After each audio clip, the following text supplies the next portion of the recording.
Hall of Famer Grant Hall with us. Hall of Fame sports writer and sportscaster. It kicks off Hall of Fame Wednesday with us here today. Good morning, Grant. How are you?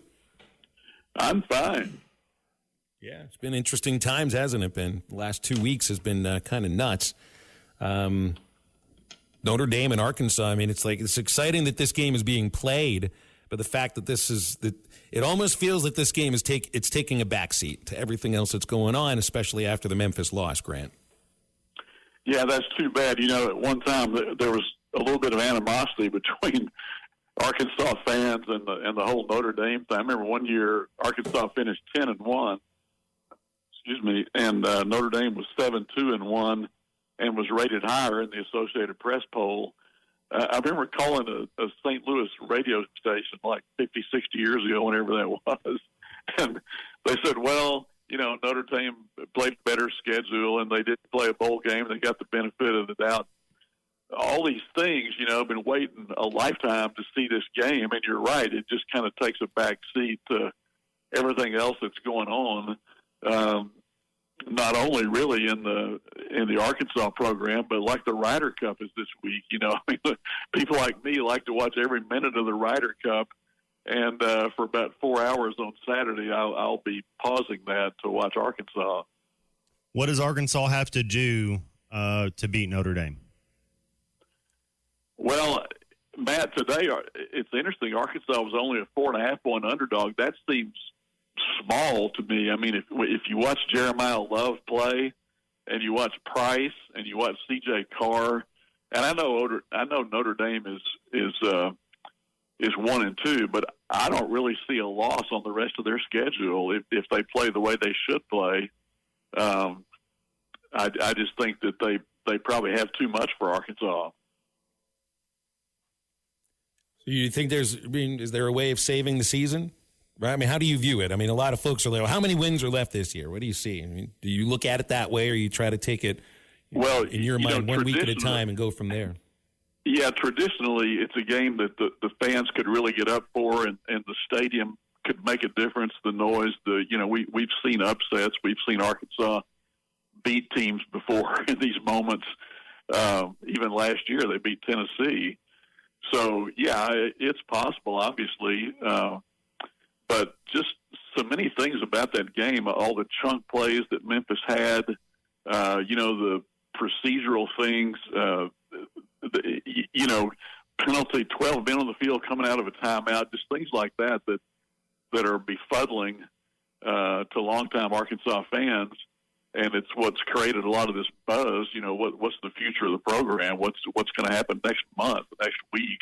I mean, Arkansas, by winning this game, could forestall a lot of that, and I hope it happens. I mean, it could be a great moment, a signature day in Razorback Stadium. But I just think more likely is the other scenario. I mean, I wouldn't be surprised if Notre Dame won by 2-3 touchdowns. Is there any other games you're looking forward to? Because I'm going to be at the Arkansas-Notre Dame game, so I won't get to kind of peruse the TV like I usually get to. But LSU, Ole Miss, do you think it's kind of a team that's kind of flopped? Ole Miss has the offense and LSU has the defense.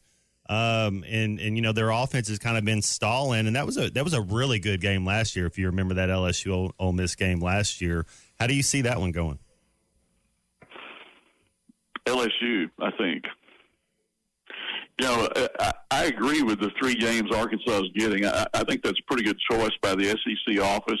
I don't know about you guys. I mean, they could have picked any of 4 other teams probably, but I think. They're good choices for the history of Arkansas, especially Texas, especially LSU. Actually, I would have preferred like Ole Miss to Missouri. I mean, if you want, and then you've got teams that you have a real history with for years ago. But Arkansas probably came out a little bit better on that deal than some other teams did. And really, what are you going to do with Oklahoma and Missouri, for example? You look at some of that stuff and say, where's the tradition? But there wasn't much choice of any better ones. So that part could get exciting, but there's no question that, now you're playing Texas on the road 2 years in a row, right? and I think you're playing. We're in a moment now where Arkansas plays Alabama one time in 4 years, and probably to some Arkansas fans that's just as well.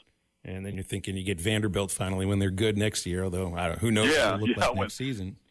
It's just, and I think there'd be more, like, excitement is not the word in Arkansas about this 9-game schedule or about the 3 annual opponents, because I don't think there's a lot of faith in the fan base that there's enough wins there. You know, you're adding on one more SEC game. The SEC record has been abysmal in the last 15 years. The 3 teams you're playing annually, I mean, there's no success against Missouri. LSU is, like, when you win, it feels like a miracle almost against LSU. And Texas, maybe this will be a down year. I don't know for Texas, but I mean, that's a behemoth. So I think a lot of folks' minds in Arkansas, Grant, they're looking at that as like, that's awesome. But I don't know how this helps Arkansas. It's like, it's great for college football fans who want to see another SEC game because they're good games. But I think within the borders of the state, I don't sense that excitement. Well, I think reality is kind of set in. You know, even Sam Pittman talks about the defense didn't run to the ball well, and they would like to see more effort. These are things that you just have to be there. And that's against Memphis, Grant. I mean, yes, that's right. That kind of stuff can't be happening. Matt's beside himself here. Matt's beside himself here. Somebody that practiced 2 a days and probably 3 a days at some point, that they're out of breath, sucking wind against a team that is really within the same, essentially a little bit of the same climate when they're practicing. And you see videos, like I saw a video of a practice from July that somebody had retweeted yesterday, and it was, Pittman's like, well, it's a little hot, we got to get inside. And you see the guys are inside, and then they're eating popsicles inside. And that just, it's not like the football team tweeted that out yesterday, but someone did. And based on the conversation we're having, it's like, come on, we can't be having this. Well, and even, Sam Pittman said this week that he's wanting to kind of slow the game down. In other words, run the clock down more toward the end of the clock. Well, what does that do? It shortens the game. Well, that's telling the opponent and telling everybody else, essentially, that you don't think you're as good as they are if you're trying to shorten the game, right? And maybe that's a good strategy for this week. Well, maybe by that point of the game, in that part of the fourth quarter, who was the better team? We all watched it. It was pretty obvious. I mean, Mike Urban and I talked at halftime, and Arkansas was up 11, and we both thought Arkansas was going to lose the game based on what we were seeing. And unfortunately, that's what happened. I mean, we can all point to things and say, well, if this call had been made, or if that call, or this or that, or that unfortunate fumble at the wrong time at the end, but it really shouldn't have. If you're at the match, you said it the other day, if you're up 28-10, you got to win that game. All right, but there is go ahead, Matt. Well, there's just something, I think back, a guy like Coach Nutt, we wouldn't have lost that game. And I'm not trying to be like that, but Coach Nutt didn't lose games like that. And that's what you're beside yourself, is like, you have more talent. You have coaches that are, people call Bobby Petrino a genius. Is he? 10 points in the last 4 quarters of second half games. Is he really that good? Yeah, and that's, if some of these scenarios play out and he ends up coaching, before the season's over, I suppose at least it gives everyone a chance to see how they would do in those games. I mean, right now, I don't know if Arkansas wins another game, frankly, based on what I've seen. I think they have a better chance to not win a single game the rest of the year than to go 6-6. I think that would be the better odds. Yeah. Now, if you did some kind of change, maybe that might change a little bit, and then they'd have to decide what to do after that. But as we've seen in Arkansas through history, interims don't always go that well, and sometimes your program can be set back for a while. Maybe it's different today in this era of 40 guys leaving and 40 guys coming in at the end of the year. If you had enough money, but that's the other problem. We keep being told by Hunter Yurachek kind of eloquently that money's not there. So I just don't know where this football program is right now. All right. How about the Ryder Cup, though, Grant? I know that you're really excited about this. Will we be chanting USA, USA by Sunday night? You know, Aaron Overholser just made a pretty compelling argument for Europe, said they should be favored. They've essentially got the same team as last time, the same captain. They came in here and did a better job of preparing. They're the ones that came in a week early that the United States didn't, you know, and they've done all the right things in terms of signing autographs every hole for fans, trying to diffuse what they surely know will be a pretty anti-crowd once the shots start on Friday. I think they should be favored, actually.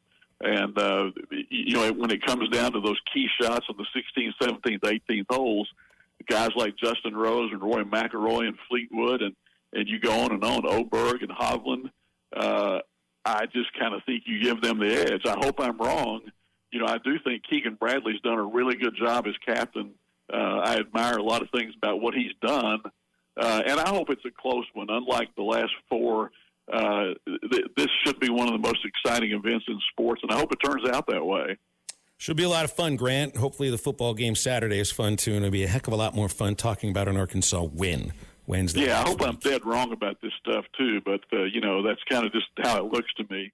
You don't always win your first bet. That's why MyBookie has you covered. Use our code HOGS, H-O-G-S, and your first bet up to $500 is fully covered. If your pick doesn't hit, you get it right back with our Bet Back bonus. Go to mybookie.ag and use the code HOGS to claim your Bet Back bonus. MyBookie's where bettors win together because bragging's good, but cashing in is better. And your first bet is fully covered. Use our code HOGS. Must opt in during the bet to use the Bet Back bonus.